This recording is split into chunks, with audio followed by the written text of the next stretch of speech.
Hello. Yes, welcome to our F1 pre-season review.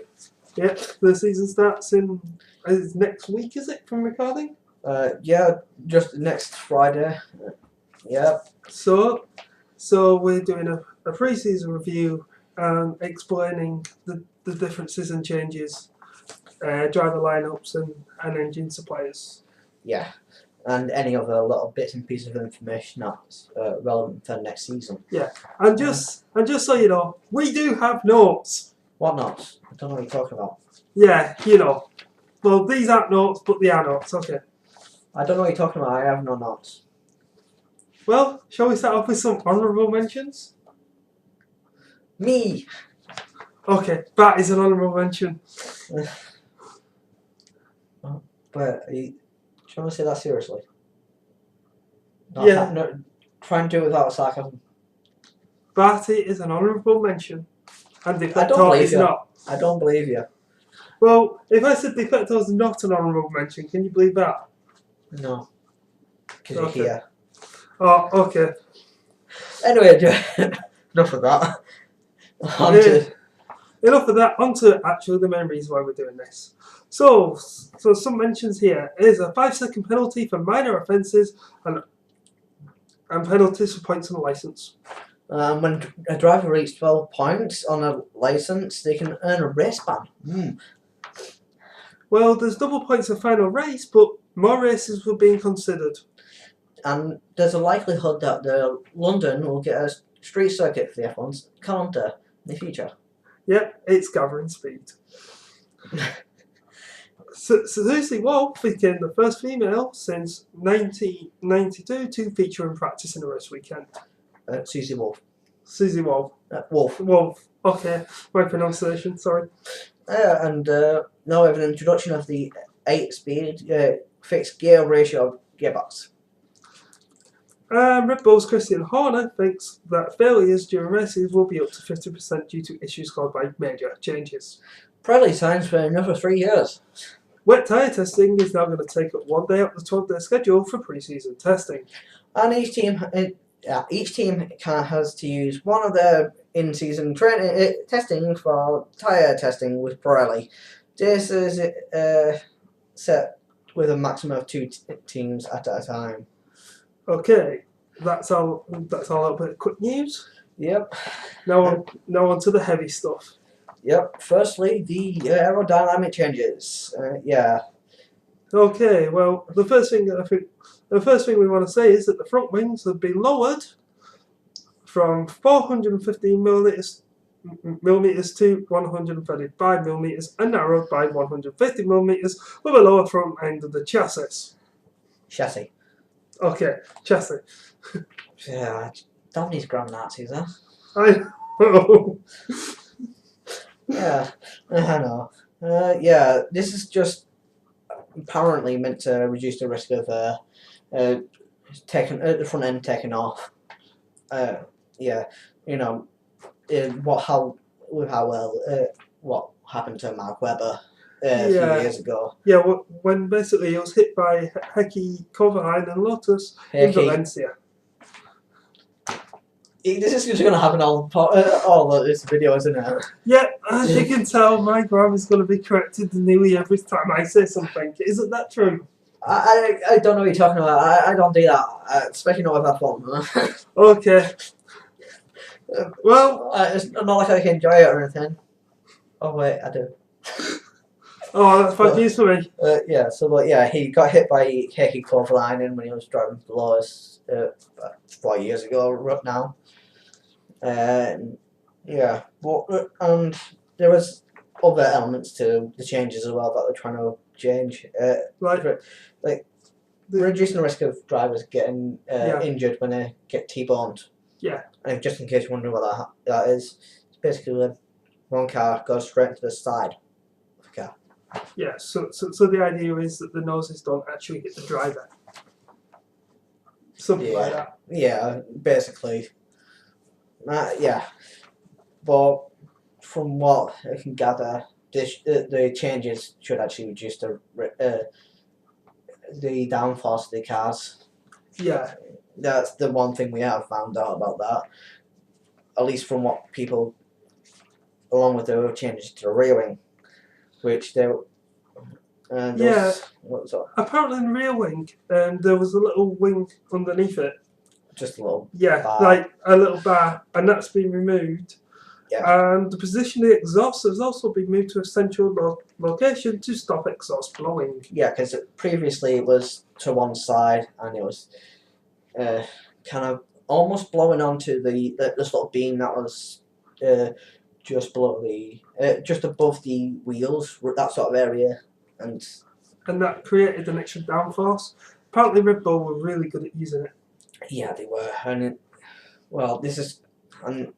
I'm guessing Vettel knew these changes were coming, hence his comment in the last race of last season, like these times may not may not last. Yeah. And that was one of the radio messages. Yeah, so that'll explain it, because I wondered why he said it, and then I saw these changes that we're apparently getting. So yeah, and then it makes sense. Yeah. Although on a funny note, I think this is kind of weird to hear someone say it in F1. Ferrari technical director James Allison said that these changes probably going to make the cars look ugly. Yeah. Because the real look is previously. Yeah, and also while we're on people saying stuff, Red Bull's Adrian Newey has also said that he's concerned that lower nozzles could go under a car if one was hit from behind. Yeah, that's an interesting point, but I think there might be lower at the back as well. Yeah. Yeah. But since the whole car's been lowered and stuff, it does give a lower sense of gravity in theory. That as well, yeah. Yeah. It's just various things that could actually affect the car as a whole. Yes, but the car's weight has been increased. Well, the minimum weight. Yeah, the minimum weight. So could that balance it? Yeah. So that's just one for discussion. Maybe you have an opinion on that and would like to maybe comment below. Maybe. Yeah, let's see, double checked on my imaginary notes. I apparently don't have them. Or imaginary notes, you know. We're taking this seriously, by the way. We're completely serious here. Yeah.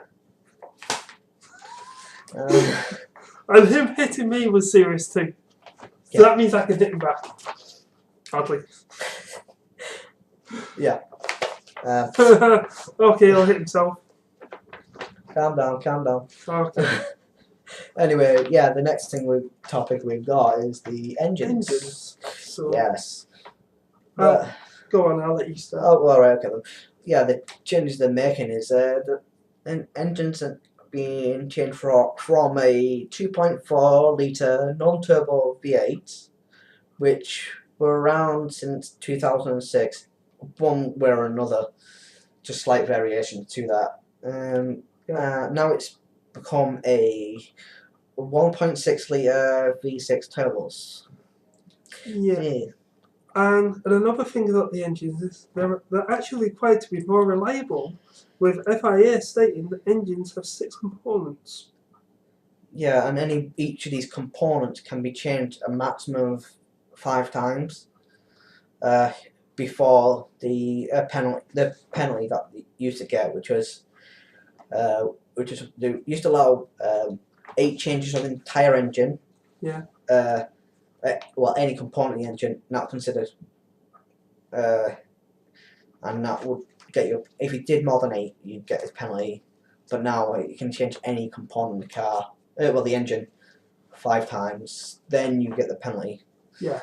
So basically, if you change something like the gearbox up to 6 times, gearbox isn't relevant to the engine relevant. At least. So if you change, it's stuff like various things like the pistons or something within the engine. If any of that had to change, well, I might be wrong on the whole gearbox thing. That might be relevant, but that used to get different. That's always been separate in previous seasons. Yeah, that's a good point. Yeah. And also about the engine, due to increased cooling demands created by new power units, the cooling pods now have to be wider. Yeah, I think the depth of them has been changed.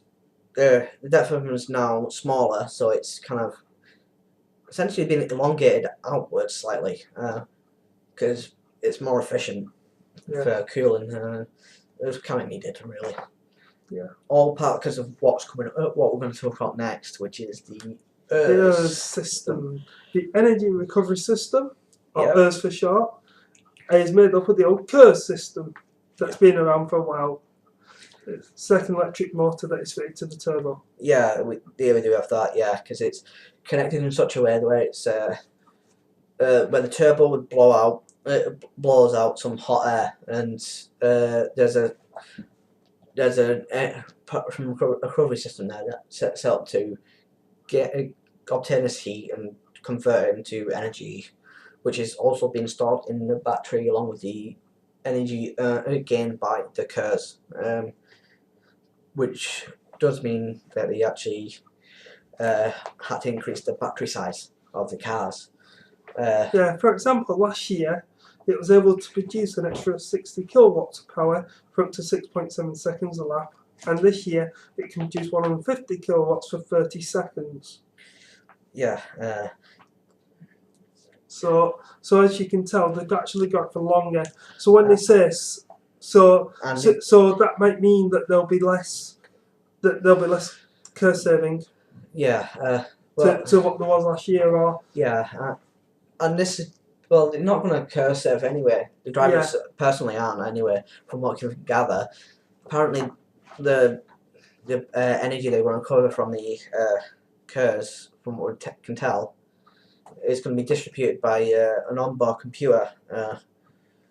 So it's going to be distributed slightly differently this year. Yeah. Or we still could have the KERS component, but from what we can tell, it's just slightly different because it's distributed slightly differently, because it still could require the KERS button. Yeah, because apparently they don't need to push a button anymore to use it. But it still could. That's the point. It still might be there. It's just trying to eliminate it from what we can tell. Yeah. Well, next thing we have is fuel. Yes, we do. Basically, drivers will have to complete races on just 100 kilograms, or about 130 litres of fuel. Yep, this is different to last year because they used to have 150 kilograms of fuel. Yeah, and now the cars have to be slightly more energy efficient because the maximum they can the engines can consume is 100 kilograms, which would obviously be set up as the highest setting, which would be the quickest one, meaning they can't maintain that pace for the entire race because they start to get to the pits at the end of it all. It was 100. Oh yeah, that was right. It was 100 kilograms an hour. That was it. So it's not exactly good for the cars because kind of want to finish the race. So that'll probably just be a quick push should they have extra fuel on board towards the end of the race because there's too much fuel saving. Yeah, but apparently the engines are more energy efficient. Yeah, so you never know. Some teams might actually go with the direction of trying to make it more efficient than it needs to be. Yeah. So it could be in this because it could be something like a 60 kilograms an hour, kilograms of fuel an hour. Some engines might use, but I don't know. I really don't know if that's plausible, but it could. Yeah. Yeah. It'll be interesting to see how the teams actually deal with these changes and how they actually affect the races, because that's the best place to test. Yeah. Well, hopefully all these changes does mean that the amount of overtaking we have does actually increase. I hope. Yeah. Because after all the changes had a couple of years ago, there was a lot of overtaking and everything, which now it seems to be starting to a level off and starting to go down, settle into a routine. But so hopefully this will change. Yeah. So the only other piece of information we have is drivers and left is and the engine players. Yeah, because with the change of engines, there's been some interesting changes in the engine suppliers as well, and some interesting moving of drivers as well. We've got a list here of we're going to list the teams with the engine suppliers. Then we're going to list the drivers that are driving that team. We got this in no particular order. We just got, as soon as we found the information, we just put it down and just yeah. First on our list is Caterham, who are using the Renault engine. Yes, and they have one rookie driver of Magnus Eriksson. And they have Kimi Kobayashi. There you go. There we go. There might be a lot of that during this. Yeah, he's not exactly brilliant with his names, is he? No. So which I quite like the idea of actually having Kimi Kobayashi back. Yeah. Because he was one of the drivers best known for being very good as the defensive sort of drive when you're trying to overtake him, but also very good at overtaking as well. And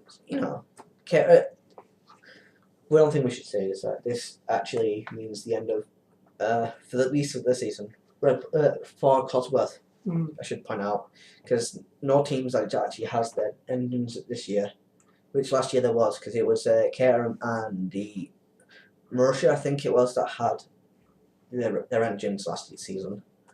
But now they've kind of disappeared, and as the two back teams have gone with a more well-known and front-end engine suppliers. So I should point out now before we get too far in. Well, next is Ferrari. Yes, who, surprise, surprise, their engine supplier is Ferrari. Yeah. Well, have they ever used anything other than Ferrari? Yes, they used my engine. Your engine? Yeah. I bought them off Ferrari. I sold them to Ferrari. Oh, okay. Do you believe me? Why do I find that hard to believe? I don't know.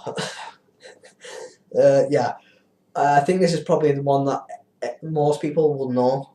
Yeah. Along with the two other teams of Mercedes and Mercedes, McLaren, and Red Bull. I think these are the four teams that most people know who's driving for them. And who the engine players are.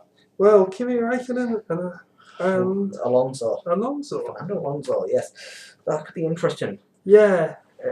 Especially after Alonso seemed to have problems with being alongside Hamilton, but then again, that could be down to his ego being bruised by a rookie. Well, we'll have to wait and see, because we've got two experienced drivers. Yep. And Ferrari are generally a driver one, driver two team. Yeah, they are. I'm very heavy on the team orders side of things as well. This has been blatant in previous year, past few years even. Yeah. So we'll see how that goes. Yeah. So one to watch in that one. Yeah, it definitely is. Force India now we are on to with the Mercedes engine, which I don't think they've changed their engine players, but could be wrong. And their drivers are Sergio Perez and Nico Hülkenberg.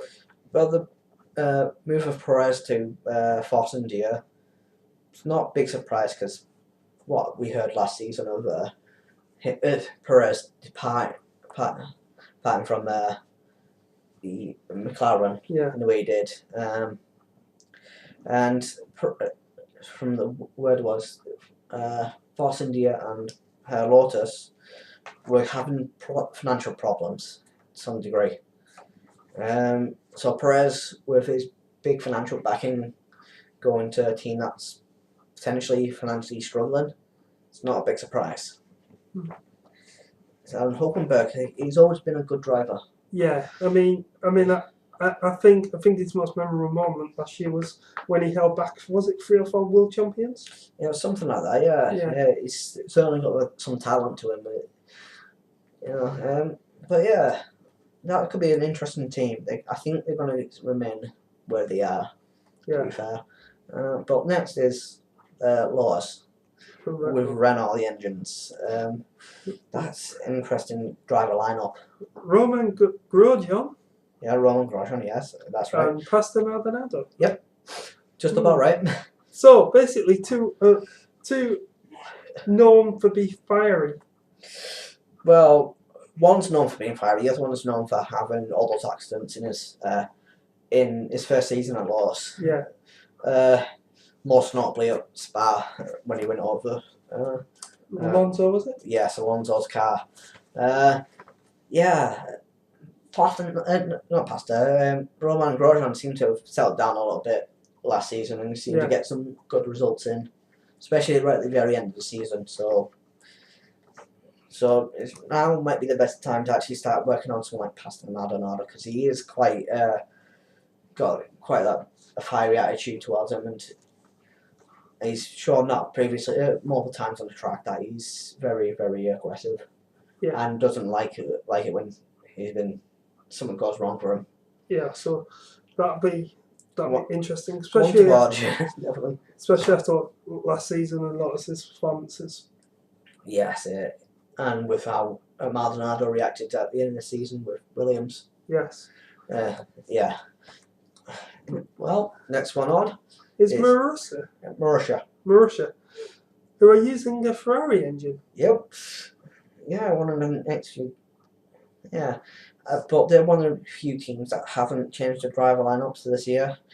Of Max Chilton and Jules Bianchi. Bianchi. There we go. I keep correcting on that one. You keep getting that one wrong. I know. Yeah. Bianchi. Yeah. I'm not surprised they kept them too, because. So we can move on. McLaren. Using the Mercedes engine. For this year at least. Yes. Yeah, I think we've mentioned who their engine supplier is going to be next year, but we can go into that next year properly. But they've brought in a rookie driver of Kevin Magnussen and retained the services of Jenson Button. Yeah. Do we have anything to say on these guys? Well, Kevin Magnussen, didn't he come through the ranks? I think he's another one that did come through the ranks. It's not. Yeah. But working alongside Jenson Button with his experience. Yeah, I think that's with the season in last year. They had to do something. Yeah. So basically, I think they're looking to basically come back with a vengeance. Yeah, they clearly were, because they did start production on last year's car. Start focusing on this year's car. Yeah. So they surely should have some level of competitiveness to them this year. Yeah. Maybe not quite title challenges, but it should be up there. I think. Mercedes. With the Mercedes engines, what a big surprise! Really? Are you absolutely certain? No, I think actually they're using the Skoda engines. Yeah. Yeah. And their lineup hasn't changed from last year, so it's Nico Rosberg and Lewis Hamilton. Yeah, I think that's probably the best thing, really, with a team like that. They clearly have the capability of competing at the top level. So and they showed that at times last season. Yeah. And with the new changes to the cars. Yeah. We'll see. And they were one of the teams that people have said, including Jenson Button, apparently, that they are one of the teams that are showing great pace during testing and stuff like this. The other team ones that they suggested was a bit further down. We'll get to them eventually. Then Red Bull using the Renault engine. Renault? You sure? I thought they were using Fiat engines. Fiat engines? Yeah. How do you not know that Fiat are using Renault engines? I'm just claiming something that's not true. I thought you caught onto this. And I was basically adding to the not true. Then why are you questioning it? Anyway, I'm going to be serious. Another one of the teams that nobody should be surprised with the dry knot, because it was one of the big things last year with Mark Webber leaving, Vettel staying on, and replacing an Australian with an Australian with Kylie Minogue. But it's the only first Australian that came to mind. But seriously, Daniel Ricciardo. Yeah, and obviously Vettel is still driving for him. Yeah, obviously, because this could be. I don't think that Ricciardo will be the driver to challenge Vettel this year. I think he needs time. He'll need time to get challenge the team. Yeah, but it is good though that the Red Bull team have actually chosen a driver who previously drove in their sister team. Yeah, it's probably one. It would have been very controversial if you'd gone with anybody but someone from their sister team. Yeah. Yeah. So it's a good thing. So next is Sauber with a Ferrari engine. Yeah. Like in previous seasons. Right. And it kept a driver of Esteban Gutierrez. And brought in I think he was at Force India last year. Yes, he was. Adrian Sutil. Yeah, replaced Hickey, not Hickey, what's his name? We mentioned him earlier. Was it Hulkenberg? Hulkenberg, that was it. Yeah. Nico Hulkenberg. Yeah. Yeah, he replaced him. I think it was him that they replaced. I'm sure of it.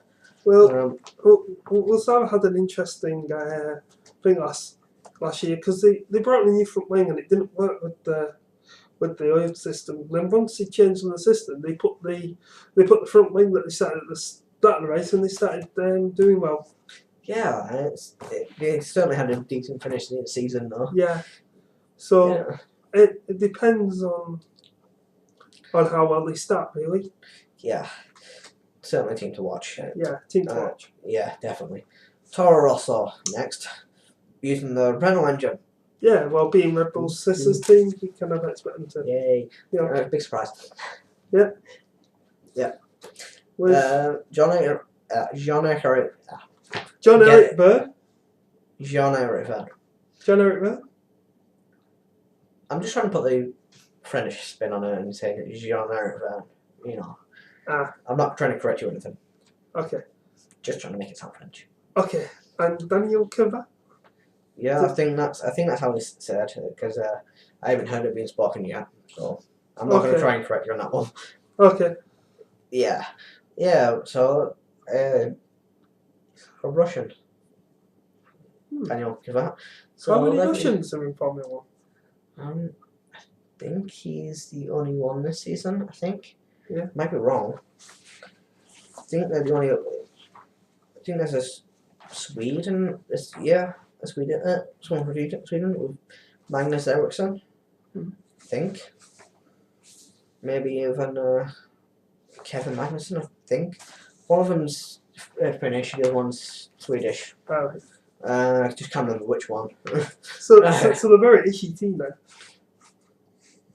What? Ishy team? Swedish, Finnish-ish. Two different teams. So let's ignore that joke.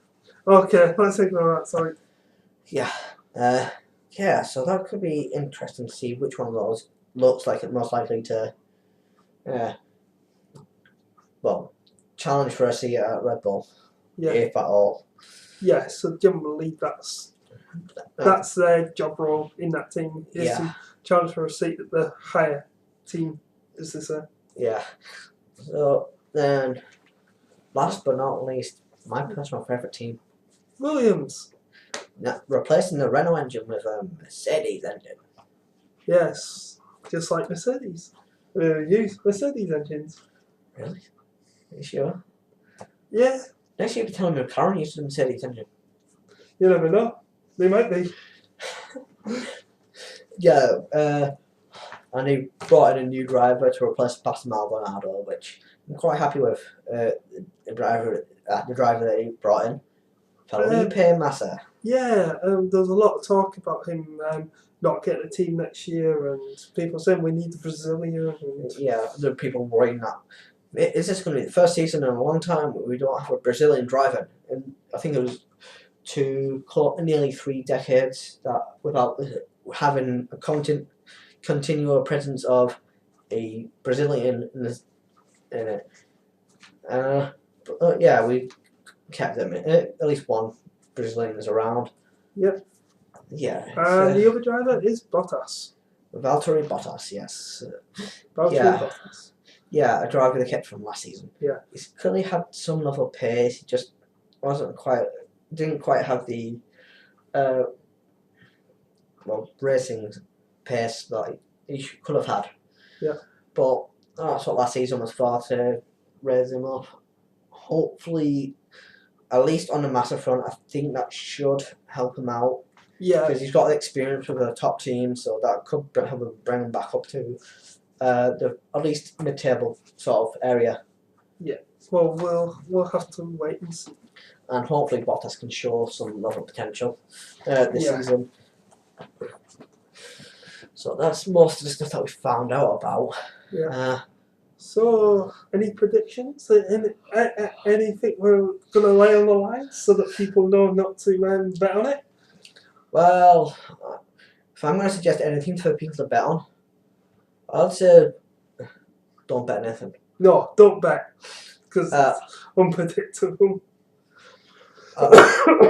Because I can't really say who's going to win the title, because there are so many changes to the season, so we don't know exactly who is going to be up there. Yeah. I think one of the teams that definitely is going to be up there challenging for the title, but maybe not get it, is McLaren. That's because of all the extensive work they've done on the car. Because they basically went, oh, we're not going to do much with our car this year. Yeah, because they couldn't finish it early on last year's car, so they had more time to deal with it. So one to watch. And also, I think Caterham might get a point this year.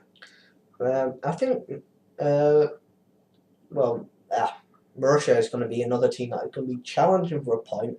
Yeah. They might not get it. They probably won't get it. But they'll be challenging for it in races where some few teams drop out. Yeah, and if Adrian Newey was right about his whole, he thinks 50% of cars will drop out. Well, have a 50% chance of retiring. Of retiring, then who knows? But again, that is very unconfirmed. To be fair, I should correct myself there. It's not retiring as such. It's more failures. Yes. There's no guarantee they'll retire after that, because they might just be able to get back to the pits and get it fixed. Yeah. To be fair. But things like that could. Yeah, that could help out teams at the back, because those two teams seem to be some of the more reliable teams out there. Yeah, they seem to. Apart from the Connor Carr incident, I can't remember many other crashes last season by then. No, I can't either. Yeah, because they are generally got very good engines. Well, at least reliable enough engines, or get enough reliably out of them to survive. Yeah. So we'll see what happens. Yeah, I think Williams definitely will be, like I said a little earlier, mid-table, challenging for actual points unlike last season. Yeah. Getting into double figures. So we might hear Lewis Hamilton say a little bit more. I just beat passed by Williams. I don't think we'll get that this season.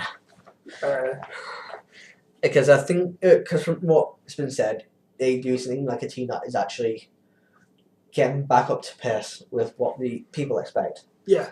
I think some of the other things, you haven't really said much about what you expect, predicting wise. That's true.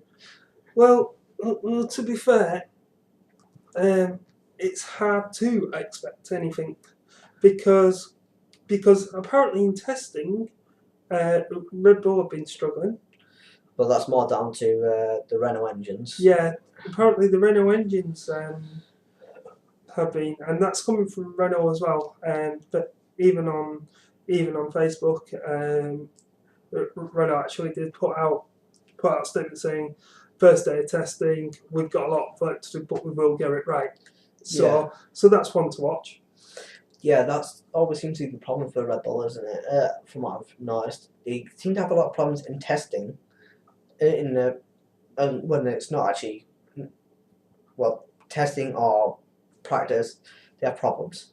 But when it gets to the actual race itself and qualifying, they're fine. Yeah, and I suppose testing is the best place to have your problems. Yeah, it is. So obviously, you can't always keep it like that. That's the downside. But if you can keep your problems to testing as much as possible, it does help. Yeah, it's generally not something you can control too much. Yeah. To be fair. So, and another thing that I think is that Lotus will have a bit of a hit and miss season. You could, yeah. Yeah. Mostly because of even though Roman Grosjean has settled down from all his instances, it's still not certain as to whether he's number one driver material or he can actually compete at a high enough level to for Lotus over a season. Yeah. Can clearly do it over a single race. Yeah. Pastor Maldonado can do the same, but it's not. So, but we don't, because of his temper, we don't know whether he's going to be reliable enough over the season. Yeah, and that's one thing, that I wouldn't. I mean, the one thing that kept Lotus in it last season, and even the season before. Yeah. I would imagine. Was Kimi Räikkönen. Yeah, because he is a fantastic driver and consistent, aggressive, great radio messages. Yeah, he enjoys radio messages. Yeah, but at the same time, you knew what you were getting from him. Yeah, and that would be my concern for Lotus. Yeah, so I think they're going to be one of the teams that are going to move backwards. Yeah, almost certainly, for me at least. Yeah, I think Mercedes will be up there or thereabouts, but not quite. I think Red Bull is going to be one of the teams that are struggling to compete for the constructors. Yeah, because Webber was a great partner for Vettel, so that was always the thing that Vettel needed. Yeah, a good driver who would push him. Yeah, and which this year is not quite as. We don't think he's going to be as good as Webber because he hasn't got the experience that he needs yet. But we never know. He could surprise us and actually do better than Webber. Yeah. And actually challenge for a title or something. A bit more. Well, bit better than what Webber ever did.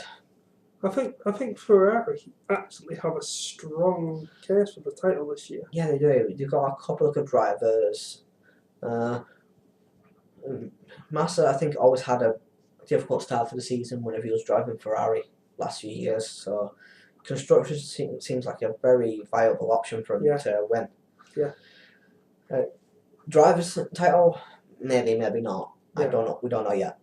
Yeah. I think if the cars, it depends on cars, really, doesn't it? How they work out and how good they are.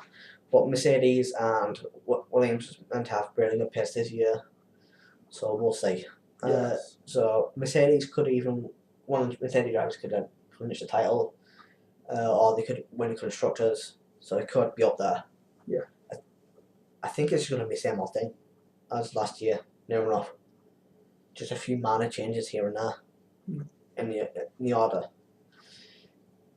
Well, like I said, these are only our ideas for the season. Yeah. What actually happens could be completely different. Yep.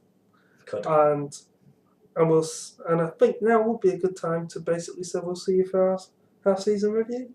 Yeah, which should come up in July, August, depending on when that 4-week break is, because it's I think it's about halfway through. Exactly half the race is gone. Yeah. Thereabouts. So it'll be around about the 4-week break. Yeah. So that's generally how it. Yep. So hopefully we'll see you then, and remember to comment if you have any opinions. Yeah. If you have any opinions or anything about the changes or any questions or even what you think of us doing this. Yeah, or what you think of us doing this, please feel free to comment. And obviously I think and we'll be willing to take constructive criticism. Yep. And if you don't like me criticising him for all his verbal errors. Fair enough. Yeah. I probably won't stop, mind you. I can't help myself. I'll be honest about that. I have trouble stopping myself. Yeah, or maybe it's just me that has to learn how to pronounce things better. Maybe. But if you did that, it'd be no fun for me. Yeah, fair enough. Then it might become a deliberate double act. It might. But so basically anything that you may have said, or this is the point here. Just feel free to write down your comments, your thoughts, maybe even your own predictions, or who you think might win or lose, whatever, and we'll be back for the half season. Yep. Then going over everything that that's happened over between now and then. Yeah. So we won't be going over. It's only half a season we're going over, and essentially trying to predict again where things are going to go based on the data of the first half. Yeah. So we'll see you then, and thank you for joining us. Yeah, thank you for listening to us. Bye. Bye.